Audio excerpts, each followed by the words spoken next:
사무엘을 존귀케 하신 하나님이라는 제목입니다. 주부의 제목과는 비슷합니다만은 엘리의 파면과 또 사무엘의 옥립. 우리가 지난 시간에 하나님께서 사무엘을 부르신 것을 생각했습니다. 사무엘을 부르셨다는 것은요, 사실은 엘리를 벌하신 것입니다. 두 가지 의미에서 하나님께서 엘리를 벌 주셨다는 것을 제가 말씀드렸습니다. 그래서 우리가 파란 잉크로 여기 제목에 그렇게 나와 있습니다만, 여호와께서 사무엘을 부르시다. 이 제목은 거꾸로 여호와께서 엘리에게 뭐하시다? 벌하시다. 이렇게 생각하시면 더 빨리 이해가 될 것 같아요. 자, 두 가지로 벌하셨습니다. 그죠? 1절, 2절에 보시길 바랍니다. 아이 사무엘이 엘리 앞에서 여호와를 섬길 때는 여호와의 말씀이 희귀하여 이상이 흔히 보이지 않았더라. 엘리의 눈이 점점 어두워가서 잘 보지 못하는 그때에 그랬습니다. 하나님께서 이 엘리 제사장에게는요, 말씀과 이상을 주지 않았다는 것입니다. 영적 눈이 계속해서 어두워져 간다는 것을 우리에게 말해주고 있는 것을 볼 수가 있습니다. 또 하나 볼이 뭐냐면, 자, 여러분 사무엘을 부르신 것은요, 무엇입니까?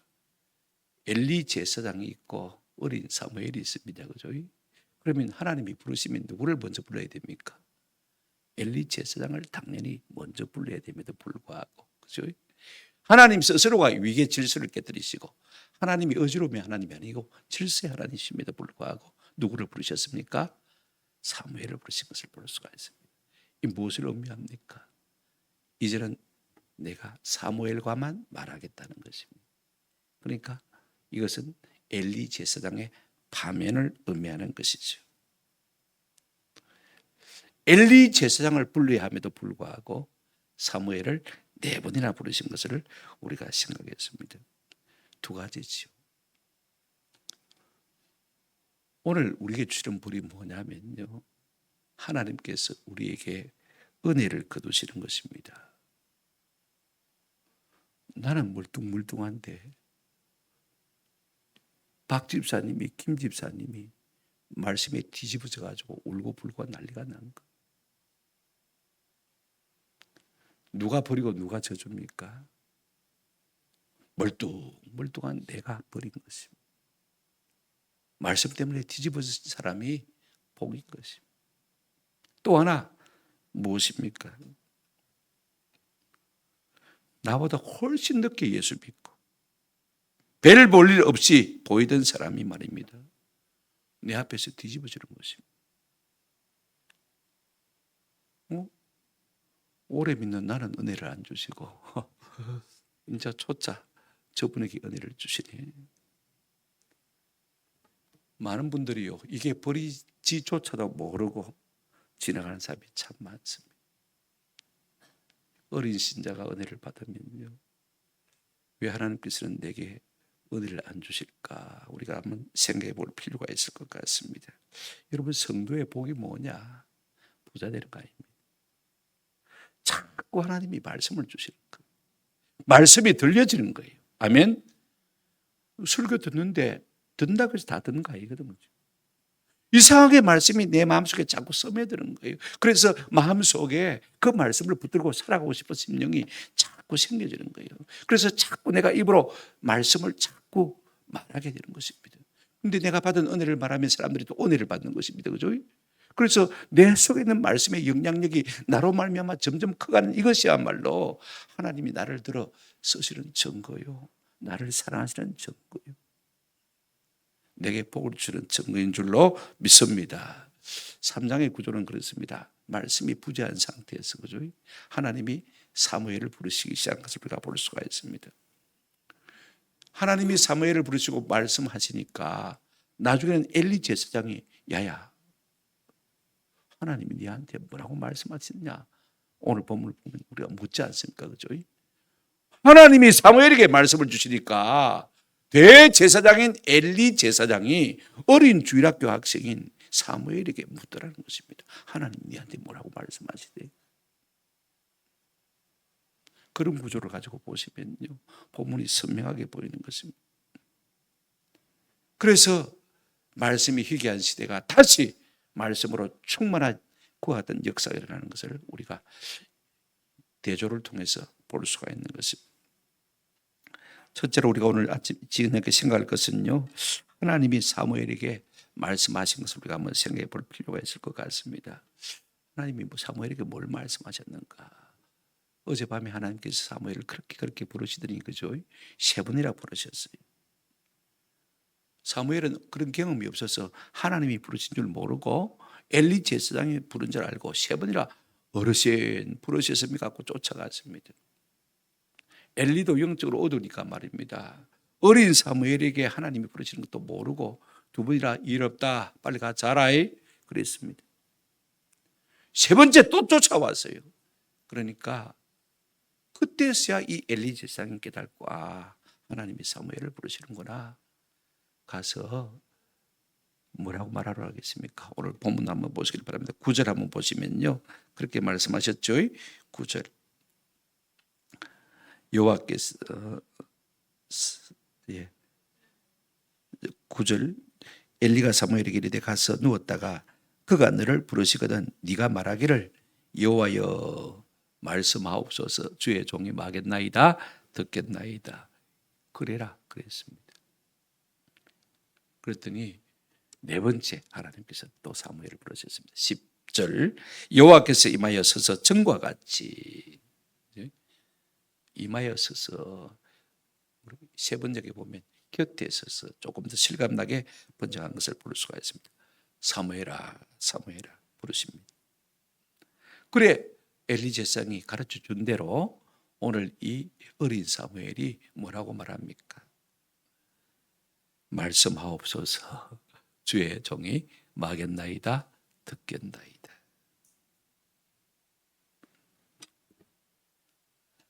참 놀랍죠. 그래 하나님이 적시로 말씀하시기 시작하셨습니다.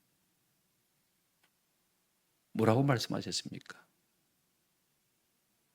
참 두려운 말씀하세요. 11절 보실까요? 여호와께서 사무엘에게 이르시되 보라 내가 이스라엘 중에 한 일을 행하리니 그것을 듣는 자마다 2귀가 말이라 울리리라. 2귀에서 쥐가 나면 어디가 아플까요? 귀가 아픕니까? 골이 깨지겠죠, 그죠? 예. 그만큼 두려운 말씀이라 그 말인 것입니다. 그러면 그 내용이 뭐냐? 12절 보시길 바랍니다. 내가 엘리의 집에 대하여 말한 것을 처음부터 끝까지 그날에 다 그에게 말하겠다 이루겠다. 엘리에게 말한 것이 무엇입니까? 2장 27절부터 그죠? 마지막 절까지 36절까지 하나님의 사람이 엘리에게 와서 엘리 제사장의 아들들의 죄에 대해서 낱낱이 말씀했습니다. 그리고 내가 전에는 네 제사장 직분을 영원히 주겠다고 했지만은 이제는 내가 그것을 빼앗을 것이고 내 집안에 나이 들어 죽는 사람이 없을 것이고 다 뭐 할 것이다? 젊어서 죽을 것이다. 제사장직을 파문할 것이고 그 다음에 젊어서 다 죽을 것이다 라고 말씀하신 것을 우리가 볼 수가 있습니다. 그것이 여러분 하나님의 사람이 엘리에게 와서 전해준 그 말씀입니다. 뭐 새로운 말씀이 아니에요. 지금 사무엘이 들려주신 말씀이 전에 하나님의 사람이 엘리 제사장했던 그 말씀을 꼭 그대로 다시 확언하고 또 확언하고 그죠? 그 다음에 도장을 꽉 찍는 것을 볼 수가 있습니다. 12절 보세요. 내가 엘리의 집에 대하여 말하는 것을 처음부터 끝까지 그날에 그에게 말하겠다 다 이루겠다. 그러시면서 13절에 뭐라고 말하고 있습니까? 내가 그의 집을 영원토록 심판하겠다고 그에게 말한 것은 그가 아는 죄악 때문이니 이는 그가 자기의 아들들이 저주를 자청하되 금하지 아니하였습니다. 왜 하나님께서 지금 노하고 계시느냐? 하나님의 섭섭함을 표현하고 있는 것을 볼 수가 있습니다. 하나님의 사람을 통해서 엘리 제사장에 이미 말했음에도 불구하고 아는 죄악을 회개하라고 그죠? 일깨워 주었음에도 불구하고 여전히 하나님의 말씀을 뭐 하고 있습니까? 엘리 제사장의 아들들을 불러가 따끔하게 뭐라 했습니까? 제사장직을 파문했습니까? 그런 거 없어요. 보시면 뭐라고 했습니까, 여러분? 저주를 자청하되 마지 않았다고요? 금하지 아니했다. 금하지 아니했다. 애지중지.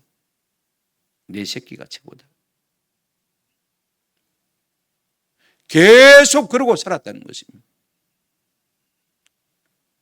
내 새끼만 중요하지 하나님의 말씀은 중요하지 않습니까? 하나님이 섭섭하신 거예요. 이미 말씀으로 경고했음에도 불구하고 그 말씀을 계속 무시하고 깔아뭉개고 있는 이 엘리 대제사장의 태도가요, 하나님에게는 섭섭함을 안겨준 것을 볼 수가 있습니다. 그래서 하나님이 이 엘리 제사장이 계속해서 말씀에 대해서 뺀질거리니까 하나님이 맹세하시면서 영원히 내가 저주하겠다. 14절 그 내용이 나와 있습니다. 이것은 좀 생소한 말씀입니다. 앞에 없는 말씀이죠. 14절을 보십시다. 그러므로 내가 엘리의 집에 대하여 맹세하기를 엘리 집의 죄악은 제물로나 예물로나 영원히 속죄함을 받지 못하리라 하였노라 하더라. 두 가지가 중요한 말씀이 하나 있습니다. 자, 첫째는 그러므로 내가 엘리의 집에 대하여 마귀를 맹세하기를, 하나님이 엘리의 집에 대해서 저주를 맹세한다고 말씀하고 있습니다. 그럼 맹세한다. 이게 이제 히브리어로는 히피리액이라고 그러는데 뭐냐면 제기태입니다. 쉽게 말하면 하나님 스스로 맹세하시는 것입니다. 왜냐하면 하나님보다 크신 분이 없기 때문에. 자, 보십시오. 우리가 창세기 22장 16절에 보시면요, 아브라함에게 하나님께서 복을 맹세하시면서 이렇게 말씀하고 있습니다. 이르시되 여호와께서 이르시기를 내가 나를 가리켜 그죠? 내가 내 이름으로 맹세하노니 그랬습니다. 왜 그렇습니까? 왜 하나님이 자기 이름으로 맹세합니까? 한번 더 합시다. 하나님보다 크신 이가 없기 때문에. 하나님이 최고 크시니까 하나님 자기 이름으로 맹세하시는 거예요. 그래서 아브라함을 복 주신 것을 볼 수가 있습니다. 우리가 알아야 될 것은요, 히브리서 6장 13절 한번 보시길 바랍니다. 하나님이 아브라함에게 약속하실 때 가리켜 맹세할 자가 자기보다 큰 이가 없으므로 누구를 가리켜 맹세했다고요? 자기를 가리켜, 자기 스스로, 자기 이름으로. 내가 내 이름을 두고 나를 가리켜 마노니 명세하노니. 하나님은 크신 하나님이십니다. 성경에 그런 예가 많이 있지만은 다 설명하면 시간이 좀 가니까 넘어가도록 하겠습니다. 히브리서를 한번 다시 보십시오. 6장 16절. 왜 그렇게 맹세하시는 것입니까? 6장 16절. 히브리서 6장 16절. 사람들은 자기보다 더 큰 자를 가리켜 맹세하나니. 맹세는 그들이 다투는 모든 일에 뭐라고 했습니까? 최후 확정이다. 왜 하나님께서 지금 사무엘에게 엘리 제사장 집에 저주할 것을 맹세로 말씀하시는 것입니까? 앞에 경고하셨습니다. 그죠? 우리가 집에 돌아가셔서 한번 읽어보시길 바랍니다. 2장 27절에서 읽어보시면 하나님께서 하나님의 사람을 보내어서 엘리 제사장의 집에 저주를 바라시는 것을 볼 수가 있습니다. 그런데 한 가지 없는 것이 있다면 뭐냐면 맹세하여 저주하지는 않습니다. 그런데 오늘 사무엘에게 말씀하실 때는요, 내가 맹세하여 저주한다라고 말씀하신 것을 볼 수가 있습니다. 여러분, 이게 참 중요합니다. 하나님이 스스로 맹세하신 것은요, 이제는 내가 뜻을 굳혔다는 것입니다. 내가 스스로 이 엘리 가문에 벌할 것을, 저주할 것을 하나님 스스로 확정하셨다는 그런 의미를 갖고 있는 것을 볼 수가 있습니다. 또 하나 중요한 단어가 하나 있습니다. 14절 말씀을 보시면요, 하반절에 보시면 엘리 집의 죄악은 제물로나 예물로나 한번 더 합시다. 영원히 속죄함을 받지 못하리라 하였노라 하셨더라 그렇습니다. 여러분, 제사나 제물은요, 우리의 죄를 넘기지 않습니까? 우리가 예배할 때마다 우리의 죄가 넘어가는 줄로 믿습니다. 어디로요? 예수께로. 예수 십자가로 자꾸 넘어가는 것입니다. 그런데 아무리 우리가 예배해도, 이 엘리 제사장의 앞으로 네가 아무리 예배해도 내가 네 예배를 받지 않겠다는 것입니다. 이 말씀을 지금 하고 있습니다. 여러분, 죄가 넘어갈 데가 없으면요, 그 예배를 안 받으시면 어떻게 되겠습니까? 제가 차곡차곡 내 머리 위에 쌓이게 되어지면 결국은 쌓일 대로 쌓이면 하나님의 진노가 뭐하겠습니까? 쏟아질 수밖에 없는 것이죠. 그래도 오늘 우리가 이만큼 살아가는 것은요, 우리가 예배를 통해서 우리의 죄가 예수 십자가 보혈의 공로로 다 넘어가기 때문에 이만큼 우리의 죄악대로 갚지 아니하시고 우리가 살아가는 것 아닙니까? 두 가지입니다. 하나님이 스스로 맹세하셨다고 했습니다. 무슨 말입니까? 확정하셨다는 것입니다. 무엇을 확정한다는 것입니까? 이제는 네가 아무리 제사해도 어떤 제물을 드려도 내가 받겠다 안 받겠다 안 받겠다. 네 죄가 넘어갈 곳이 없다는 것입니다. 차곡차곡 머리에 쌓여서 언젠가는 네 머리를 칠 것이라는 말씀인 것입니다.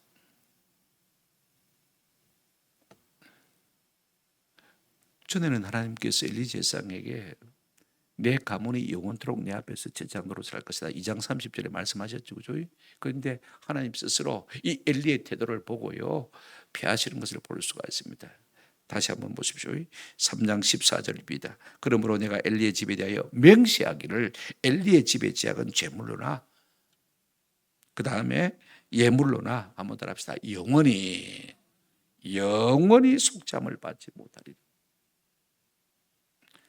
여러분 우리가 요나서를 보게 되었으면 하나님께서 요나에게 가서 저 니느웨 성에게 심판을 선고하라고 했습니다. 그래 요나가 처음에는 도망갔지만은 그죠?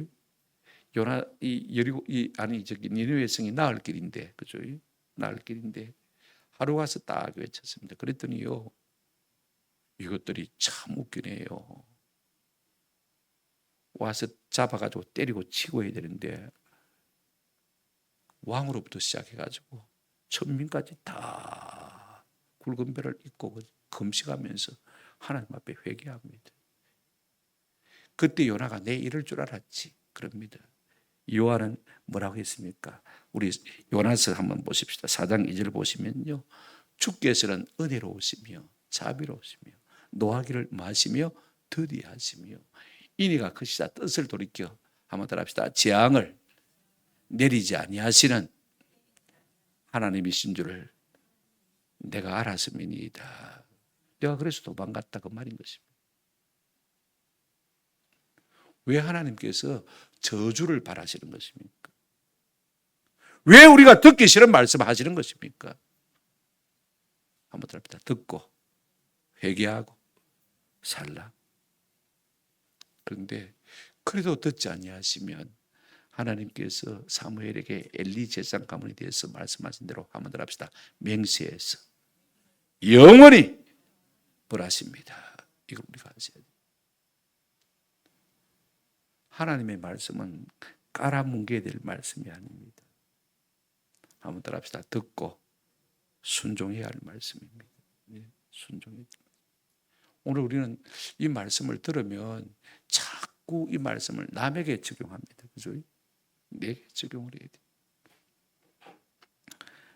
하나님이 한 번은 이 아합 왕이 나봇의 포도원을 뺏으려고 내려가고 있을 때 급하게 엘리야를 부르셨습니다. 네 가라. 가서 내 말을 전해라. 무슨 말을 전할 것이냐. 우리가 열왕기상을 보게 되어지면 21장 19절에 너는 그에게 말하 이르기를 여호와의 말씀이 네가 죽이고 또 빼앗았느냐. 아합 왕에게 그렇게 말하는 것입니다. 하고 또 그에게 이르기를 여호와의 말씀이 개들이 나봇의 피를 핥은 곳에서 개들이 네 피 곧 네 몸의 피도 핥으리라 하였다 하셨다. 그렇게 전하라는 것입니다. 네가 행한 대로 내가 갚아주겠다라고 전해라는 것입니다. 그러면서 이세벨에 대한 하나님의 저주도 선고하신 것을 볼 수가 있습니다. 그런데 놀라운 반전이 일어납니다. 하나님이 저주를 말씀하셨는데 여러분 보십시오. 그 다음 우리가 보시면요. 열왕기상 21장 27절에서 29절까지입니다. 아합이 모든 말씀을 들을 때 그의 옷을 마고요 찢고 굵은 배로 몸을 동이고 그 다음에 마고요 금식하고 굵은 배에 누우며 또 뭐 했다고 했습니까? 풀이 죽어서 다니더라. 하나님이 엘리야 선지자를 통해서 한마디 하시니까요.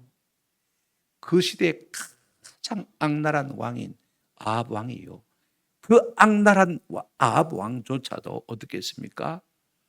보십시오. 옷을 찢고 굵은 배를 입고 상복을 입고 말입니다. 금식하고 굵은 배에 누워 걸어가도 풀이 죽어가지고 그죠? 내일 모레 죽을 사람처럼 그렇게 다니는 것을 볼 수가 있습니다. 이 겸비한 모습을 보시고 우리 하나님께서 뭐라고 말씀하셨습니까? 28절 29절 28절 여호와의 말씀이 디세 사람 엘리에게 임하여 이르시되 29절 아합이 내 앞에서 겸비함을 네가 보느냐 그가 내 앞에서 겸비함으로 내가 재앙을 저의 시대는 내리지 아니하고 그 아들의 시대에야 그의 집에 재앙을 내리라 하셨더라. 할렐루야. 하나님이 재앙을 유보하신 것을 볼 수가 있습니다. 그러므로 여러분 하나님께서 우리에게 저주의 말씀하시는 것은요 한마디로 논리적으로 우리가 성경에 나온 예를 가지고 말한다면 우리를 심판하시기 위함이 아닙니다. 왜 그 말씀하시는 것입니까? 우리로 하여금 돌이키고 깨달아 회개하고 뭐하도록요? 살도록 하기 위함인데 하나님께서 엘리의 집안에도 하나님의 사람을 보내셔서 그렇게 말씀하신 것은요 네가 좀 아들을 돌이켜서 네가 그 저주를 면하고 살라라고 말씀하신 것입니다. 아멘? 그렇습니다. 여러분. 자꾸와 내보고 치는 설교를 하노. 그럴지 몰라도요. 그 말씀을 듣고 우리가 깨닫고 회개하라고 하나님 주신 거 아닙니까? 지금 엘리는요. 몰라서 죄를 짓고 있는 거 아닙니다.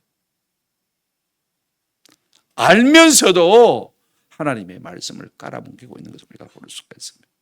누가복음 12장 48절에 이런 말씀이 있습니다. 알지 못하고 맞을 일을 행한 종은 적게 맞으리라. 몰라서 그런 사람은 적게 맞다고 했습니다. 물은 많이 받은 자에게는 많이 요구할 것이요 많이 맡은 자에게는 많이 달라 할 것이라. 여러분 평신도가 죄를 짓는 거하고요 목사가 죄를 짓는 거하고는요 하나님이 벌하시는 강도가 틀립니다. 맞습니까? 잘 몰라서 죄를 짓는 거야. 어쩔 수 없지만은 그죠. 알면서도 죄를 범하는 것은 내가 많이 물을 것이다. 그렇게 말하고 있는 것을 볼 수가 있습니다. 여러분 이스라엘 백성들이 예수를 십자가에 못 박는데 내어줬지 않습니까? 그죠? 그때 베드로가 이렇게 말하는 것을 볼 수가 있습니다. 사도행전 3장 15절에 생명의 주를 죽였도다. 그러나 하나님이 죽은 자 가운데서 그를 살리셨으니 너희가 그랬단 말입니다. 우리가 이 일의 증인이라. 17절 한번 같이 읽겠습니다. 시작. 형제들아 너희가 알지 못하여서 그리하였으며 너희 관리들도 그러한 줄 아노라. 이스라엘 백성들이 예수 그리스도를 십자가에 못 박아 죽인 것은 한번 따라합시다. 모르고 죽인 것이라는 것을. 알고 죽였다면 하나님이 크게 심판하셨겠죠. 모르니까 죽였죠. 예수를 죽여도 그가 하나님의 아들인 줄 모르고 했으니까 회개하면 너희가 다 사함받는다는 것입니다. 그래서 그들이 회개했더니 성령이 그들에게도 동일하게 임한 것을 볼 수가 있습니다. 아멘. 우리가 모르고 죄 짓는 것은요 회개하면 얼마든지 하나님 우리에게 은혜를 주십니다. 그러나 알고도 계속해서 하나님의 말씀을 깔아뭉갠다면 하나님은 맹세로 영원히 저주하실 것입니다. 이걸 우리가 좀 마음속 깊이 생각했으면 좋겠습니다. 이것이 하나님께서 엘리 제사장에 대해서 사무엘에게 하신 말씀입니다. 자 그러면요 엘리 제사장은 어떻게 하겠습니까? 과연 어젯밤에 그죠? 하나님이 사무엘을 부르시고 말씀하셨을 것 같은데 부르셨으니까 말씀하셨겠죠, 그죠? 무슨 말씀하셨을까 궁금하지 않겠습니까, 그죠? 자 오늘 두 번째 우리가 생각할 것은 뭐냐면 이제 엘리 제사장이 주일학교 학생인 어린 사무엘에게 하나님이 네게 뭐라고 말씀하시냐 하고 도리어 묻는 것을 볼 수가 있습니다. 여러분 사람이요 나이가 중요한 게 아닙니다. 직분이 중요한 게 아닙니다. 하나님이 누구에게 말씀하셨냐가 더 중요한 겁니다. 아멘. 어린 아이에게도 말씀하시면요 엘리 제사장도 영락 없이 누구에게 가서 물어야 됩니까? 그에게 가서 물어야 되는 거예요. 자기가 대제사장이지만 말입니다. 하나님은 그의 사랑하시는 자에게 말씀을 주시는 줄로 믿습니다. 그리고 권위를 세워주시는 것입니다. 이게 하나님이 지금 어린 사무엘에게 한 일인 것입니다. 자, 여러분 근데 한 가지 생각해 보십시다. 사무엘이 말귀를 알아들었다면요. 하나님이 지금 자기가 섬기고 있는 대제사장인 엘리 제사장의 가문의 파문에 대해서 그죠? 심판에 대해서 저주에 말씀하셨는데 여러분 말귀를 알아들었다면 고민이 안 되겠습니까? 한번 생각해 보세요. 내가 이 말씀을 알려줘야 되냐, 안 알려줘야 되냐? 알려주면 어떻게 뭐라고 알려줘야 될 것이냐? 어리지만은요 두려우니까 아마 걱정이 됐을 것 같아요. 또 엘리 제사장도 마찬가지입니다. 아무리 영적으로 들어하지만은 틀림없이 어젯밤에 하나님께서 사무엘을 부르시고 무슨 말씀을 주셨을 것인데 무슨 말씀을 주셨는지 엘리 제사장은 엘리 제사장대로 나름대로 뭡니까? 궁금하지 않습니까? 오늘 본문 보십시다. 그래서 전전긍긍하고 있습니다. 둘 다 그죠? 좋은 말씀도 아니고 저주의 말씀이 주어졌는데 둘 다 전전긍긍합니다. 자, 성경 보십시다. 15절. 이제 사무엘이 들은 말씀을 엘리에게 전하기를 두려워하는 것을 볼 수가 있습니다. 자, 사무엘이 아침까지 누웠다가 늦게까지 누워 있습니다. 그죠? 그 다음에 여호와의 집의 문을 열었으나 그가 이상을 엘리에게 알게 하기를 뭐 했더니 두려워했다. 이게 저주의 말씀인지를 사무엘은 안 것입니다. 자기가 섬기는 엘리 제사장의 하나님이 저주를 선포하셨는데 선고하셨는데 두렵지 않을 수가 있겠습니까? 도대체 어떻게 해야 될까? 속으로 지금 끙끙 앓고 있습니다. 전전긍긍하고 있는 것이죠. 여러분 어른인 우리도 마찬가지입니다. 저주의 말을 내가 들었다면요 어떻게 전해야 될까? 해야 될까 말아야 될까? 고민이 안 되겠습니까? 근데 고마운 것은요 이 엘리 제사장이 자기 입으로 물어주었습니다. 이것도 은혜인 줄로 믿습니다. 자기가 물어주는 거예요. 이게 은혜입니다. 그러면요 아마 엘리 제사장이 안 물어줬다면 이 어린 사무엘이요 한 달 내 고민을 했든지 두 달 내 고민을 했든지 그죠?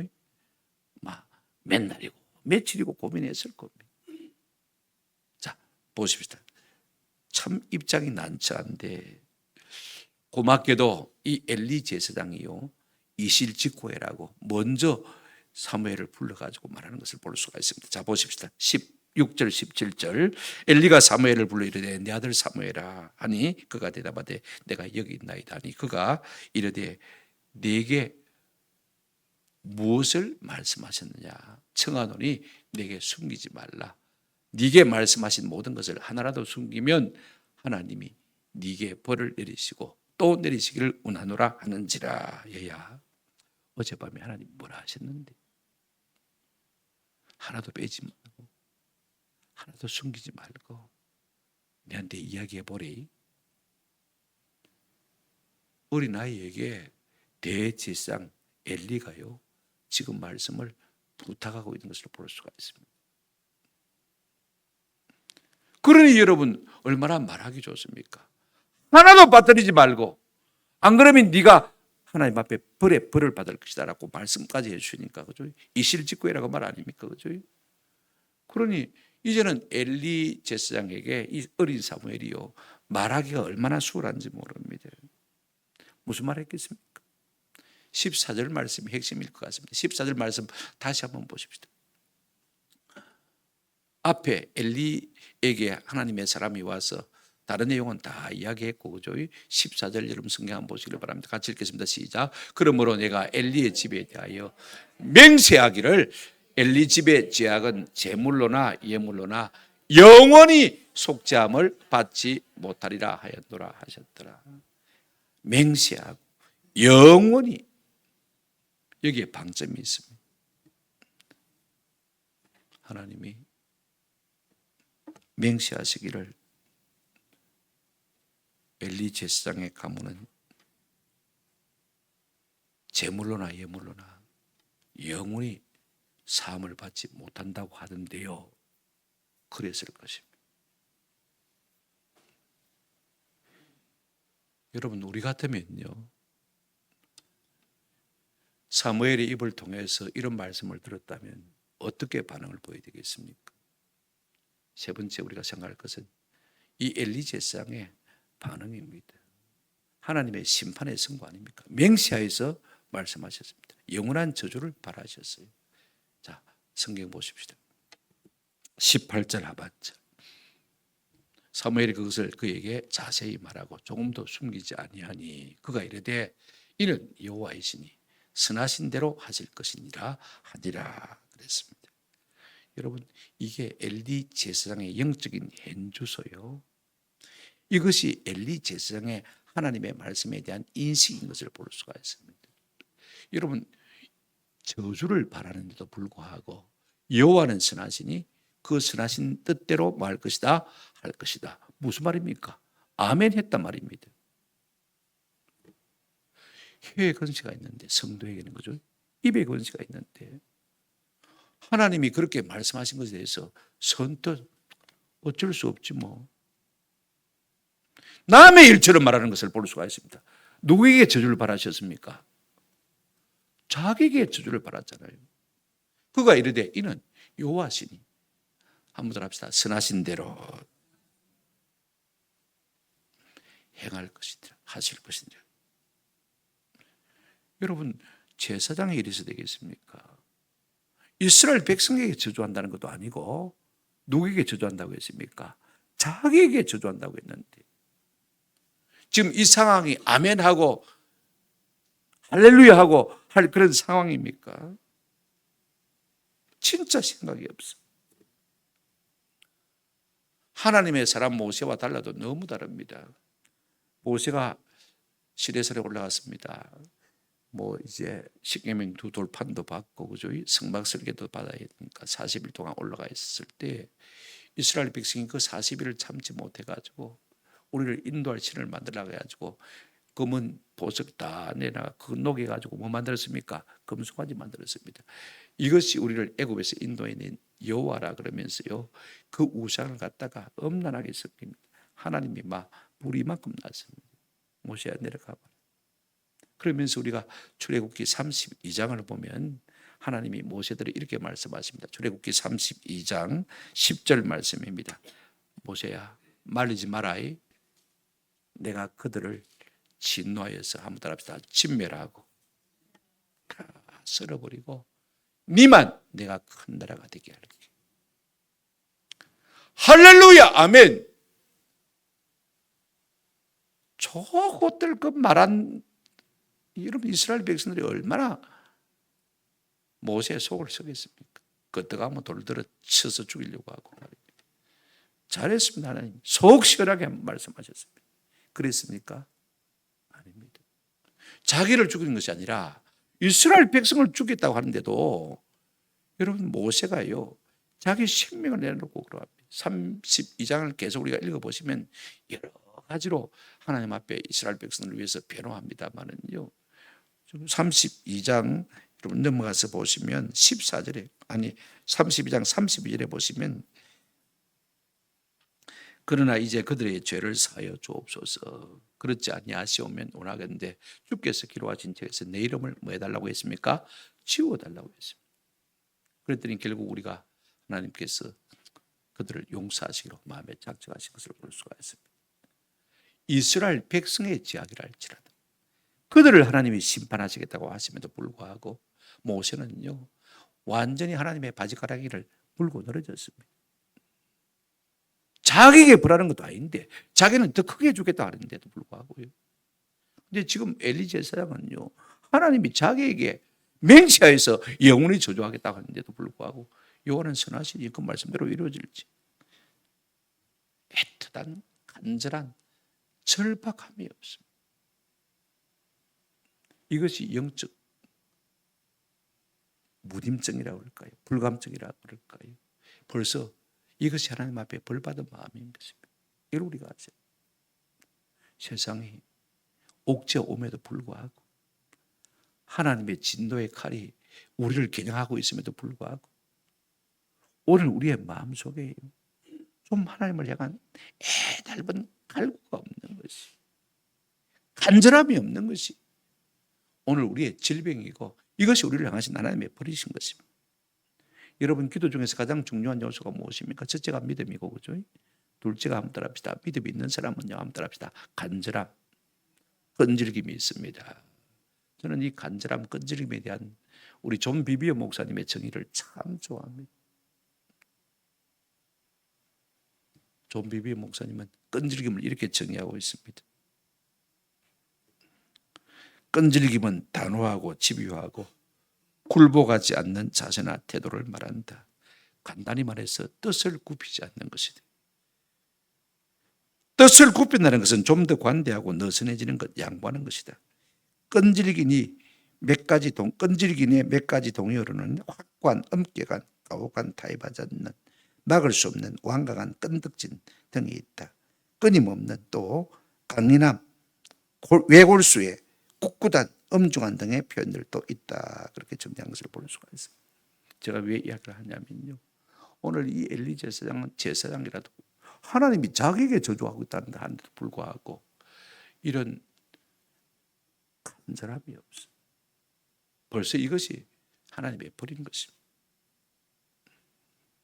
이로 말미암아 하나님이 엘리를 낮추시고 사무엘을 점점 존귀케 하십니다. 여러분, 우리가 존귀게 되는 것은요, 다른 것으로 말미암는 것이 아닙니다. 한번 합시다. 하나님이 말씀 주시니까, 말씀이 들리니까, 거꾸로 말하면 설교를 들으니까 은혜가 되니까 내가 점점 존귀한 자리로 나아가는 것입니다. 들어도 안 들리고, 그죠? 들어도 순종할 마음이 없으면요, 그 자체가 병든 것이, 그 자체가 하나님의 버린 것이. 고쳐갈 마음이 있고 순종할 마음이 있으면요, 하나님이 계속 덤으로 말씀해 주시는 것입니다. 아멘. 이것이 성도의 복인 것입니다. 그 결과 어떻게 되어졌느냐? 여러분, 이제 세 번째 되집니다만은 사무엘의 이야기의 결론이 무엇입니까? 1절, 2절에는 하나님의 말씀과 이상이 뭐였습니까? 희귀했고 들리지 않았습니다만은, 그죠? 자, 우리가 19절부터 한번 보시길 바랍니다. 사무엘이 자라매 여호와께서 그와 함께 계셔서 그의 말이 하나도 뭐하지 않는 자 땅에 떨어지지 않았다. 하나님이 함께 계셔서 그랬습니다.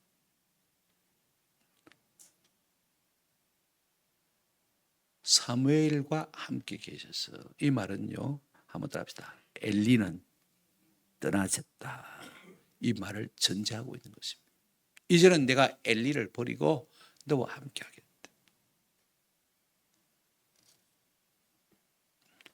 이게 참 중요합니다.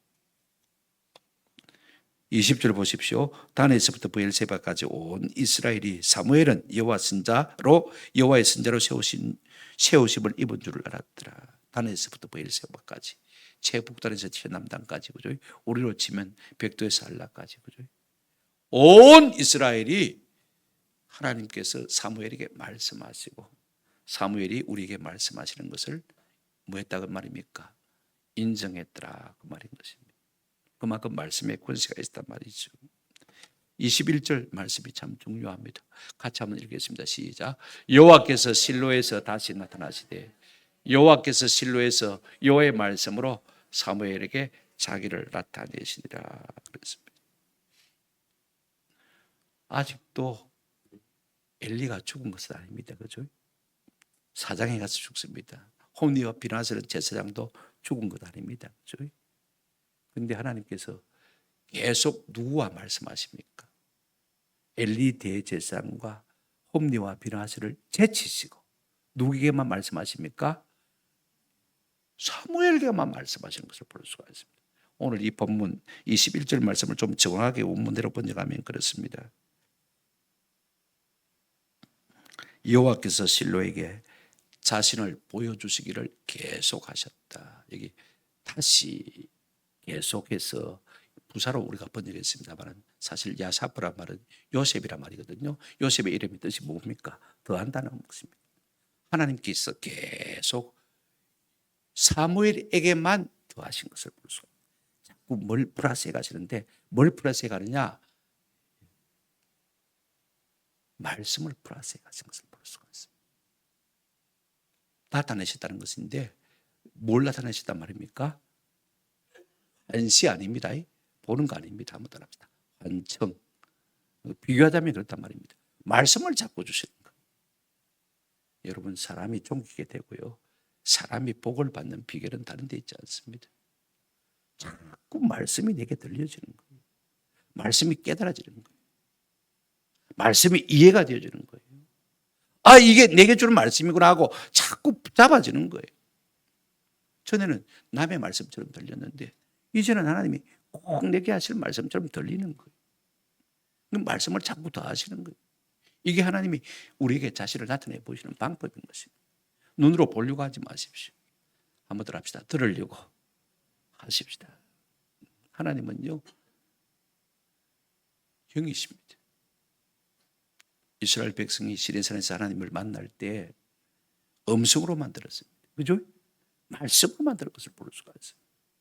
너무 보려고 하지 말고 들으려고 애를 써서는 그와 같은 은혜가 있기를 주님의 이름으로 축원합니다. 말씀을 주시니까 4장 1절 상반절입니다. 사무엘의 말이 온 이스라엘에 말했다고 했습니까? 전파됐다 그랬습니다. 우리가 70인역이라고 하는 성경이 있는데 히브리어 성경을 갖다 헬라어로 번역한 성경이 70인역입니다. 그런데 오늘 우리 성경에는 없는 말이 이 21절 끝에 있습니다. 제가 읽어드리겠습니다. 사무엘은 이스라엘 모든 백성으로부터 여호와의 선지자라는 것을 인정받았다. 엘리는 매우 늙었고 그의 아들들은 계속해서 사악에 갔다. 그들의 길은 여호와 앞에서 악했다라고 성경에 우리 원문에는 없는 이야기를 70인 성경은 번역하면서 한마디를 더 하고 있는 것을 볼 수가 있습니다. 무슨 말이냐면 하나님이 엘리 가문을 버리시고 그죠?